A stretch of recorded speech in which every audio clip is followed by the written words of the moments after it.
보시기를 바랍니다. 창세기 41장 들어서게 되었습니다.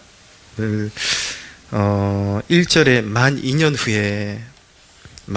후에 바로가 꿈을 꾼즉 그렇게 말씀하고 있는데, 바로 이 사건이 계기가 돼서 요셉이 이제 드디어 감옥에서 풀려나는 기회가 오게 되었습니다. 만 2년 후에 사실은 술 맡은 관원장 사건이 있은 이후에 2년이 지나고 있었던 것입니다. 요셉이 그 당시에 2년 전에 이미 한번 이제는 나갈 수 있을까, 자기가 술 맡은 관원장이 꿈을 해석해 주었기 때문에 이제는 나가서 빛을 볼 수 있을까, 그렇게 기대를 했었는데 그 기대가 지나가면서 요셉은 당사자로서 이제 2년만 참으면 이제 나갈 길이 생길 것이다라는 그런 기대 속에 살지는 못했을 것입니다. 사실은 그 2년 후에 요셉을 풀어낼 것이라는 그 시각은 그냥 하나님만 아시는 시각인 거고, 그 당시에 요셉은 알 리가 없죠. 이미 이제 기회는 한번 지나갔으니까 2년만 참으면 되겠지, 그런 생각은 꿈도 못 꾸고 그냥 감옥에서 성실하게 살아가고 있었을 것입니다. 그렇게 때때로 실망이 있었지만 그럼에도 불구하고 요셉은 건재했습니다. 왜냐하면 그의 마음 가운데 하나님의 나라가 있었기 때문인 것입니다. 여러분, 정말 마음속에 하나님의 나라가 임하면 그 어디에서든지 영적인 평안과 기쁨을 잃지 않을 수가 있습니다. 오늘 이 만 2년 후에라고 운을 떼는 것은 단지 요셉이 이제는 나갈 수 있나 보다 한지 2년이 지났다라는 것, 그것을 말씀하고 있는 것이죠. 그런 기대가 지나간 지 2년이 지나갔다라는 얘기예요. 그것은 철저히 하나님의 계획 속에서 이루어진 타이밍이었습니다. 요셉이 술 맡은 관원장의 그 꿈을 해석해 주고 나서 2년이 더 지나야만 했던 이유는 요셉 개인을 향하신 하나님의 뜻이 있기도 했던 것이죠. 조금 더 다져져야 했기 때문인 것입니다. 그러니까 우리는 이 정도면 이제 어디 나가도 활개를 칠 수 있을 것 같은데 그런 생각을 할지 모르겠지만 하나님의 생각은 다르다라는 것입니다. 조금 더 다져질 필요가 있고, 영적으로나 성품적으로나 모든 면에 있어서 조금 더 다져져야 할 분명한 이유가 있기 때문에 하나님께서는 이제 요셉을 감옥 밖으로 끄집어 내시는데 지체하셨던 것입니다.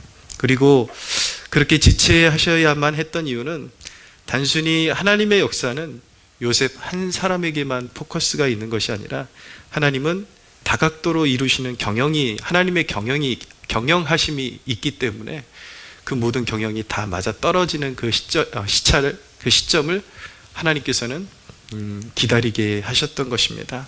일단 애굽의 기근이 드는 그런 시점이 가장 정확한 타이밍을 하나님은 보고 계셨고, 또 야곱 일가를 이제 애굽으로 끌어올리셔야 되는데 그 적절한 타이밍, 그러니까 요셉만 다스리시는 것이 아니라 하나님은 이스라엘, 야곱 가족, 그리고 애굽의 정세, 이런 모든 것들을 이제 포괄해서 하나님 다스리시면서 요셉이 등장해야 될 때를 이제 하나님께서는 예비하고 계셨던 것입니다. 하나님께서는 우리 한 사람을 이렇게 훈련시키시고 다스리실 때에 단지 우리 한 사람만을 위해서 일하시는 것이 아니라 다방면에서 하나님의 경영을 이루시기 위해서 그런 사건들을 하나님 운영하신다라는 것을 우리가 알 필요가 있습니다. 그렇게 이제 하나님의 때가 찼고 하나님은 요셉을 드디어 감옥 밖으로 불러내셨습니다. 하나님께서 요셉을 이제 부르셨는데, 본격적인 사명의 자로 부르셨는데, 오늘 메시지는 그런 하나님의 부르심을 갈망하는 자들을 향한 메시지 몇 가지를 여러분들에게 말씀드리겠습니다. 자, 하나님의 부르심을 갈망하는 자들에게 주시는 메시지. 첫째는 하나님은 내가 준비되어 있을 때 불현듯 부르신다라는 것입니다. 하나님은 요셉이 기대하지 못했을 때 불현듯 불러내셨습니다. 항상 하나님의 부르심, 하나님의 일하심은 내가 기대했을 때가 아니라 하나님의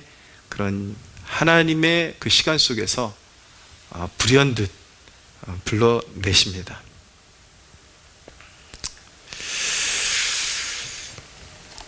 이제 오늘 바로가 꿈을 꾸게 되면서 마음에 번민이 오고 그 꿈 해석이 무엇인지를 몰라가지고 그 꿈의 해석을 알기 위해서 여러 이제 그런 술사들이나 이런 사람들 모아가지고 꿈을 해석해달라고 했지만 도저히 해석을 해주는 사람이 없었기 때문에 그런 문제가 이제 대두되면서 그곳에 있던 술관원, 당시 요셉이 도와주었던 술관원이 비로소 이제 요셉을 떠올렸던 것입니다. 그 대목이 바로 9절인데 술 맡은 관원장이 바로에게 말하여 이르되 내가 오늘 내 죄를 기억하나이다. 바로께서 종들에게 놓아사 나와 떡 굽는 관원장을 친위대장의 집에 가두셨을 때에 나와 그가 하룻밤에 꿈을 꾼즉 각기 뜻이 있는 꿈이라. 그곳에 친위대장의 종된 히브리 청년이 우리와 함께 있기로 우리가 그에게 말하며 그가 우리 꿈을 풀되 그 꿈대로 각 사람에게 해석해 주었다. 그래서 그대로 되었다라고 그렇게 이제 뒤늦게 이렇게 이야기를 해준 것입니다. 이것이 바로 이제 요셉이 감옥을 박차고 나오는 기회가 됐던 것입니다. 저는 하나님의 말씀을 묵상하면서 고장난 인간의 기억까지도 사용하시는 분이 우리의 하나님이라는 사실을 배우게 되었습니다. 여러분, 사람들이 기억해 주지 못해도 필요할 때 하나님께서 필요한 사람들을 고용하시고 부르시고 사용하십니다. 그래서 사람에게 기억되지 못해도 끊임없이 하나님을 바라볼 때에 하나님은 늘 우리를 기억하고 계신다라는 것, 그것을 잊지 마시기를 바랍니다. 요셉은 잘 준비된 사람이었습니다. 그는 고난이 더욱 깊어질 때마다 하나님과 더욱 가까워졌고 고난을 통해 섬기는 것을 배웠습니다. 다시 말하면 요셉은 아주 잘 훈련된 사람이었습니다. 귀한 그릇으로 쓰임받기를 원하는 자마다 이렇게 요셉처럼 자신을 훈련할 필요가 있습니다. 고난의 장을 훈련의 장으로 활용하는 지혜가 필요합니다. 훈련이라는 것은 무엇입니까? 사실은 훈련이라는 것은 혹독함에 적응할 수 있는 능력을 배양하는 것이죠. 그리고 어느 상황이든지 자기의 그런 능력을 최대치로 발휘할 수 있는 능숙함을 길러내는 것이 훈련이라고 말할 수 있습니다. 훈련이 매우 중요합니다. 근데 우리를 가장 값지게 훈련시키는 도구가 무엇이냐? 바로 고난이다라는 것입니다. 고난보다 말씀을 더 굳건하게 붙들게 해주고 고난보다 자기 자신을 내려놓는 순수한 헌신을 배우게 하는 좋은 도구도 존재하지 않습니다. 사실은 고난이 우리를 가장 잘 빚어주는 훈련의 도구인 것입니다.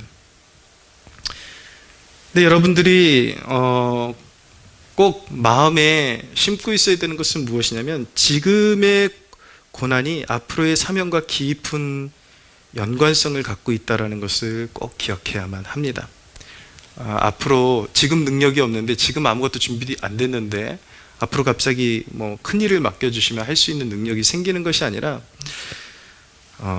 요셉 같은 경우에 감옥 안에서 사물을 맡아보았던 그 일이 온 나라의 행정을 책임지는 그러한 큰 역사로 그렇게 확장이 된 것입니다. 감옥 안에서의 섬김이 있었기 때문에 온 애굽을 다스리고 통치할 수 있는 능력도 가능했던 것입니다. 할렐루야. 여러분들이 지금 가장 낮은 곳에서 감당하는 그 일들이 하나님께서 앞으로 어떤 일을 맡겨주시는 그 일과 아주 밀접한 관련이 있을 수 있고 또 그 작은 일을 충성되게 감당할 때 하나님께서 또한 작은 일을 감당하는 자들에게 성실하게 감당하는 자들에게 큰 일 또한 감당하신다라는 것을 알아야만 하는 것입니다. 목사도 그냥 만들어지지 않습니다. 그냥 무조건 많은 대중 앞에서 설교하고 싶다고 되는 것이 아니라 하나님께서 저 같은 경우는 이렇게 청년 시절에 은혜 받으면서 새가족 리더를 하게 만드셔서 이제 새가족들을 자꾸 티칭할 수 있는 그런 기회를 만들어 주시고 또 아주 소그룹의 작은 모임에서 기도 인도하는 것부터 시작하게 하셔서 그렇게 이제 다져지게 하시면서 그렇게 목회자로 하나님께서 길러 내신 것처럼 여러분들에게 맡겨지는 그런 작은 일들이 그런 것들을 소홀히 할 때에 하나님께서 여러분들의 인생 가운데 주신 그런 좋은 기회들을 그냥 무시해버리는, 그것은 사실은 굉장히 하나님의 뜻을, 하나님의 배려를 무시하는 것과 같고 오만한 태도와 같은 것이고 알고 보면 굉장히 미련한 태도와 같은 것입니다. 하나님께서 더 좋은 기회들을 허락하시기 위해서 그렇게 하나님께서 작은 일들을 맡겨주시는데 그런 것들을 알아볼 수 있는 것도 지혜고 그런 것들의 성심을 다할 수 있는 것이 바로 하나님이 기뻐하시는 태도라는 것을 우리가 꼭 기억해야만 하는 것입니다. 할렐루야. 얼마나 우리가 작은 존재인지, 얼마나 보잘것없는 존재인지 그런 것들은 그렇게 중요하지 않습니다. 하나님께서 허락하시는 훈련의 장에서 얼마나 스스로를 잘 훈련할 수 있느냐, 훈련을 받을 수 있느냐, 그것이 매우 중요한 것입니다. 18세기의 위대한 설교자 중에 조지 히필드라는 분은 일전에도 말씀드린 적이 있는데 여관집 아들이었습니다. 출신 성분이 굉장히 좀 그렇게 사람들에게 내놓으라 할 만한 그런 성분은 아니었고 비천하다면 비천한 집에서 태어났고 또한 한쪽 눈이 좀 사팔로 이렇게 돌아가 있어가지고 육체적인 그런 아킬레스건도 있었던 사람이었는데 이 사람이 후에 이 옥스퍼드 대학에 입학하게 되면서 거기서 이제 메소디스트라는 그런 이제 홀리 클럽이라는 그런 소그룹, 그러니까 경건을 추구하는 그런 학생들의 모임에 들어가서 자기의 시간을 하나님께 드리는 훈련을 받고 끊임없이 정해진 시간에 기도하는 훈련을 받고 금식하는 훈련을 받고 또 자기의 재정을 떼어서 하나님께 드리고 또 가난한 자들을 돕는 훈련을 받고 또 주기적으로 이 옥에 갇힌 영혼들에게 찾아가서 복음을 전하는 훈련을 받고 계속해서 그렇게 그는 자신을 훈련했습니다. 젊은 날에 헛되이 시간을 보내지 않고 하나님 앞에서 시간을 보내고 자기의 시간과 열정과 재능 그리고 물질 이 모든 것들을 하나님의 영광을 위해서 사용하는 그 일에 이렇게 헌신되어져서 자신을 훈련하는 일에 힘썼던 것이죠. 그리고 그는 자신의 인생 그 아킬레스건을 딛고 하나님께서 자신을 사용해 주시기를 간절히 원하는 마음으로 깊은 회심을 경험하고 나서 어떤 나무 아래 무릎을 꿇고 수시간씩 엎드려서 기도하곤 했습니다. 하나님 나를 사용하소서, 나를 사용하소서 끊임없이 기도하던 가운데 그는 이제 설교자로서의 부르심을 그는 느끼게 되고 이제 옥외 설교라 그러죠. 교회 건물 안에서가 아니라 교회 건물 밖에서 당시에 그런 어떤 영국 사회의 분위기가 굉장히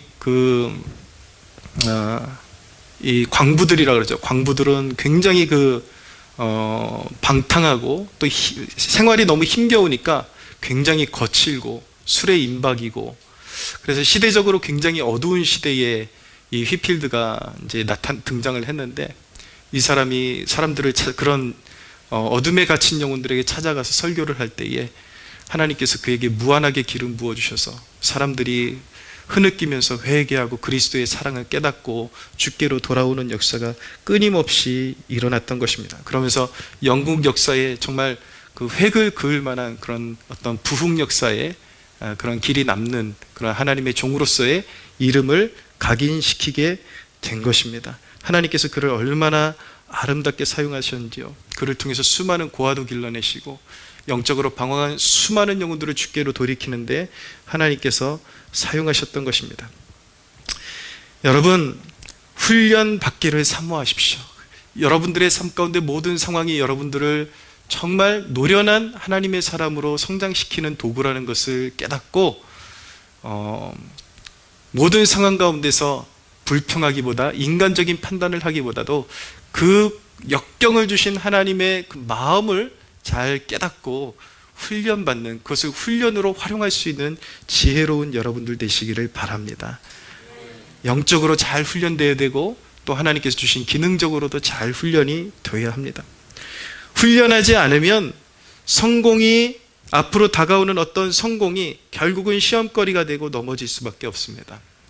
하나님 앞에 아무리 하나님께서 큰 것을 맡겨주셔도 가장 우선순위가 무엇이냐?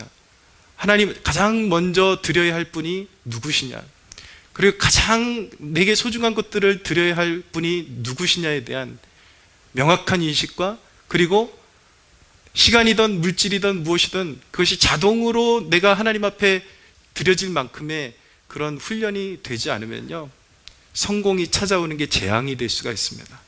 인간이 얼마나 쉽게 망각하고 부패하는 존재인지 좀 살만해지면 급격히 타락하기 시작하고 하나님과 멀어지는 것이 인간이기 때문에 훈련되지 않은 인간은 반드시 필패할 수밖에 없는 그런 존재가 되는 것입니다.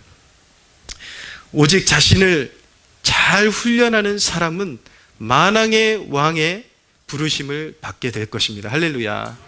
네, 귀히 사용하시기 위해서 우리의 만왕의 왕이 되시는 주님께서 여러분들을 반드시 불러내시는 시즌이 올 것입니다. 두 번째 메시지는 하나님은 문제의 한복판으로 훈련된 백성들을 부르신다라는 것입니다. 하나님이 요셉을 부르신 것은 문제의 한복판이었습니다. 바로가 꾼 꿈들이 있죠.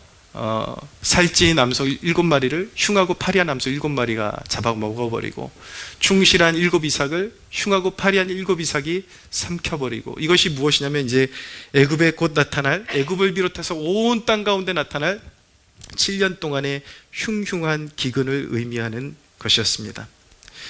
여러분, 하나님께서 요셉을 그렇게 훈련시키신 것은 단순히 요셉의 어떤 사욕을 채우라고 훈련시키신 것이 아니라, 그냥 세상적인 기준에서의 어떤 성공을 위해서 훈련시키신 것이 아니라 온 세상의 기근의 때를 염두에 두고 요셉에게 빛을 비추라고, 어두운 세상의 빛을 비추라고 요셉을 감옥에서 끌어내신 것입니다. 훈련시키신 것입니다. 이것이 하나님께서 우리를 혹독하게 훈련시키시는 이유인 것입니다. 그리스도께서 오신 것도 어떤 곳이었습니까? 영적인 기근과 영적인 주림이 있는 곳이었습니다.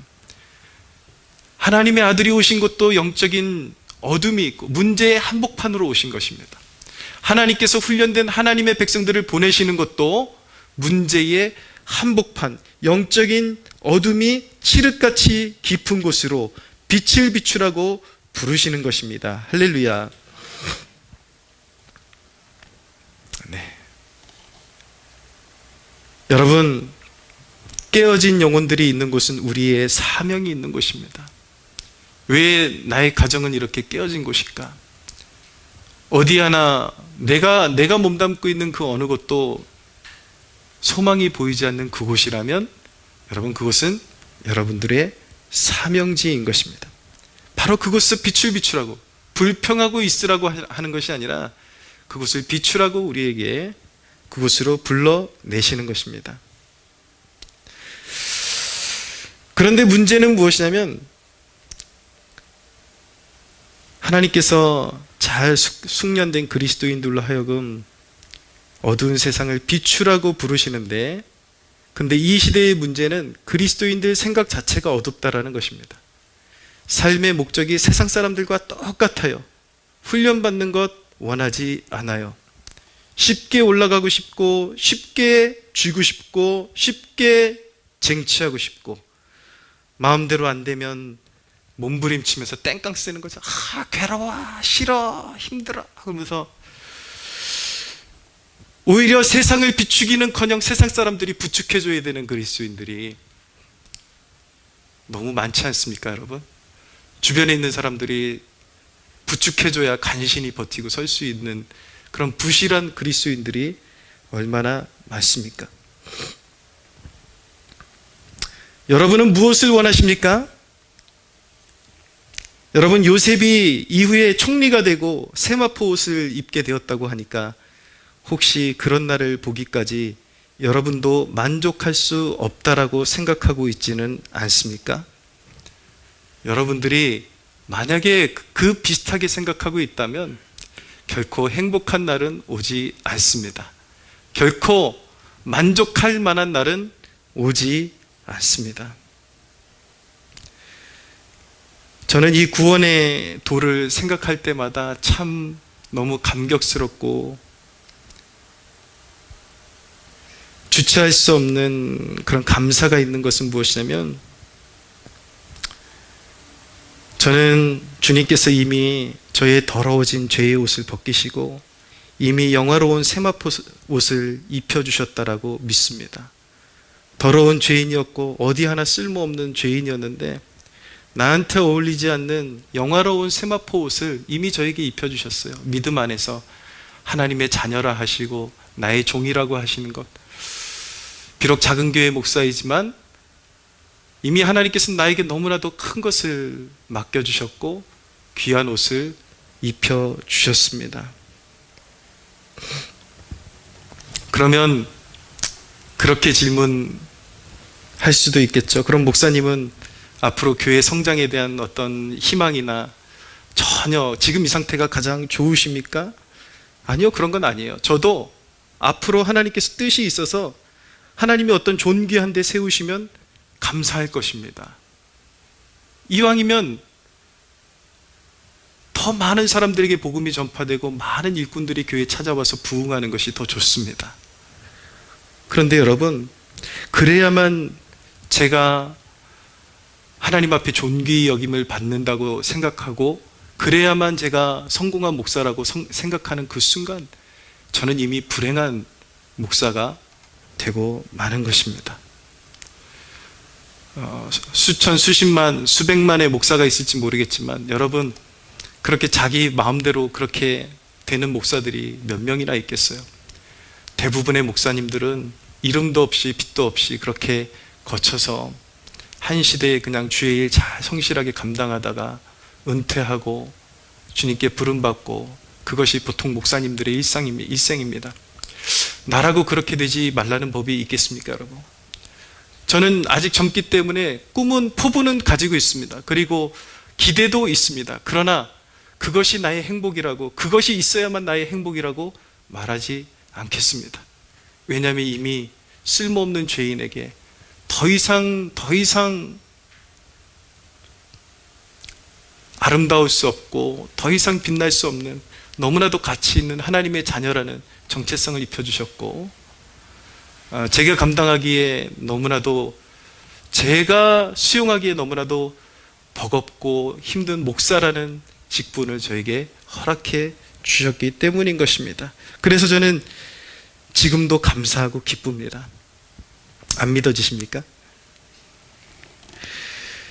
저는 스스로 영화를 입으려고 노력하지 않을 것입니다. 막 무슨 어떻게 해서든 발버둥 쳐서 거대한 교회 목사가 될 거야. 물론 저는 계속해서 노력할 것입니다. 이 땅의 청년들의 부흥을 위해서 좀 더 많은 사람들이 와서 구원받을 수 있도록 그렇게 성도들을 격려하고 독려하고 함께 기도하면서 복음을 전하는 일에 최선을 다할 것입니다. 그러나 한 가지 숨길 수 없는 것은 무엇이냐면 저는 지금도 감사하고 기쁩니다.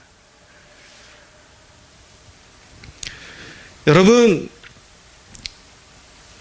저는 주어진 곳에서 부지런히 말씀을 비추는 그 사명을 감당할 것입니다. 그것이 바로 저는 요셉의 삶이라고 믿습니다. 할렐루야.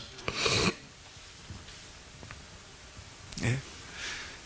여러분들에게 이미 주어진 구원의 감격이 얼마나 큰 것인지를 상기하십시오. 날마다 기억하십시오.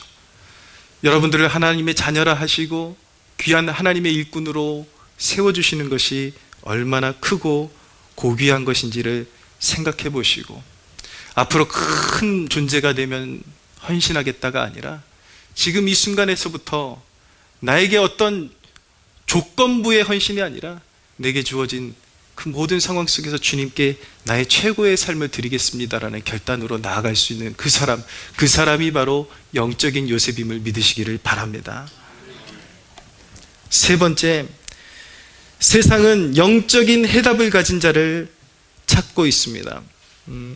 세상은 자신들이 갖지 못한 답을 찾고 있다는 사실을 잊어서는 안 됩니다. 오늘 이 바로의 이 꿈의 문제가 무엇입니까? 무슨 영적인 문제요, 하나님에 관한 사건이기 때문에 세상 사람들 그 누구도, 박식한 사람도, 그리고 다른 어떤 술사들도 해결해 줄 수 없는 문제였습니다. 오직 요셉만이, 하나님의 사람만이 해결해 줄 수 있는 일이었습니다. 여러분, 하나님께 쓰임받는 귀한 부르심을 사모한다면 세상이 찾지 못하는 영적인 해답을 지니고 있어야 합니다. 우리 교회가 청년들을 일으키는 교회로 쓰임받고자 한다면 그들의 영적인 목마름에 대한 해답을 여러분들이 가지고 있어야 하는 것입니다. 물론 강단이 제일 건강해야 되고, 여러분들, 이 교회의 구성원들인 여러분들 한 사람 한 사람이 이 청년 세대의 영적인 목마름에 응답할 수 있는 해답을 가지고 있어야 합니다. 그 해답이 무엇입니까? 예수 그리스도. 할렐루야. 네, 그리스도의 비전, 꿈을 잃어버리고 세상의 그런 쾌락과 세상의 성공지상주의적인 그런 가치관을 가진 자들을 갈아엎어서 그리스도를 위해서 미랄이 되는 것이 하나님 나라의 가장 소중한 삶이라는 것을 가르쳐줄 그런 일꾼들이 바로 여러분들인 것입니다. 할렐루야. 열왕기하 5장에 보면 아람 군대 장관 나아만이라는 사람이 나오는데, 이 사람이 나병이 걸려 있었죠. 근데 이 기사를 보면 특이한 기사가 나타나는데, 이 나아만의 집에 이스라엘에서 잡혀온 어린 소녀 하나가 있었습니다. 여러분 정황을 생각해 보십시오. 당시에 이스라엘과 아람이 끊임없이 전투를 주고받고 하던 그 시절에 아람 군대 장관의 집에 이스라엘 소녀가 있었다라는 것은 무엇을 의미하는 것일까요? 어쩌면 이 어린 소녀의 그런 어떤 부모나 아니면 그 가정이 아람 군대에게 쑥대밭이 됐을 수도 있습니다. 그런 상처를 가지고 이제 아람 군대 장관 다만의 집에 종으로 팔려갔던 소녀인 것이죠. 그런데 가만히 이 기사를 보면은 그 짧은 구절에 굉장히 눈여겨볼 만한 대목이 있습니다. 이 어린 소녀에게 어떤 상처의 깊은 그림자나 어떤 증오의 그림자나 이런 것을 찾아볼 수가 없습니다. 이 나아만에게 이 어린 소녀가 해준 이야기가 무엇이냐면, 우리 주인이, 그러니까 나아만 얘기하는 거예요. 우리 주인이 사마리아에 계신 선지자 앞에 계셨으면 좋겠나이다. 엘리사를 이야기하는 것인데, 하나님과 깊은 그런 소통을 하는 선지자 엘리사에게 가면 나아만, 나의 주인 되시는 나아만이 날 수 있겠나이다. 그랬으면 참 좋았겠습니다. 그렇게 이제 증거를 한 것입니다. 이것을 오늘날의 복음의 빛을 비추어서 해석하면 무엇입니까? 이 어린 소녀가 복음을 전한 것입니다. 예수 그리스도 안에 치유가 있고 그리스도를 찾아가면 회복이 있다는 것을 전해준 것입니다. 이 소녀는 말씀드린 것처럼 많은 아픔을 겪었을 것이에요. 그러나 그녀에게는 평안과 사랑이 있었습니다. 얼마나 하나님과 이 소녀가 친밀하게 지냈을지 한번 생각해 보십시오. 애굽의 왕궁으로 들어간 요셉이 있었다면 아람의 군대 장관의 집에서 종살이하던 이 소녀가 있었습니다. 그런데 그녀의 영향력은 결코 적지 않은 것이었습니다. 나아만에게 복음을 전함으로 말미암아 이방인이었던 나아만에게 믿음이 생기고 그 가정이 하나님을 섬기는 가정으로 변화받는 그런 놀라운 역사가 일어나게 된 것입니다. 할렐루야. 여러분, 이런 것이 쓰임받는 것이죠. 이런 것이 지대한 영향력이죠. 여러분, 장소의 문제가 아닌 것입니다. 나는 언제쯤 쓰임받을 수 있을까? 그것은 하나님의 역사를 몰라도 한창 모르는 일이고, 여러분, 지금이 바로 헌신해야 할 때임을 마음에 새기시기를 바랍니다. 할렐루야. 이 어린 소녀에게는 인생의 깊은 절망의 문제에 대한 해답이 있었습니다. 오늘 이 시대에 신학적인 관점에서 환원해서 말씀드리면 이 여자아이의 마음속에는 예수 그리스도가 있었습니다. 할렐루야. 바로 이런 사람이 그리스도인인 것입니다. 어디에 있든지 세상이 그렇게도 찾지만 찾을 수 없는 해답을 가지고, 어디에 있든지 그 예수 그리스도에 대한 그 복음을 가지고, 복된 소식을 가지고 아름다운 빛을 비추는 사람, 선한 영향력을 끼치는 사람, 그 사람이 바로 진정한 그리스도인인 것입니다. 여러분, 신앙의 주제는 초막이나 궁궐이나가 아닙니다. 그러나 우리 대부분의 주제는 초막이나 궁궐의 나입니다. 언제 궁궐에 들어갈 것이냐, 언제 궁궐에 들어갈 것이냐. 여러분, 우리 신앙의 주제가 바뀌어야 되는 것입니다. 우리 신앙의 주제는 초막이나 궁궐이나 그것이 아닙니다.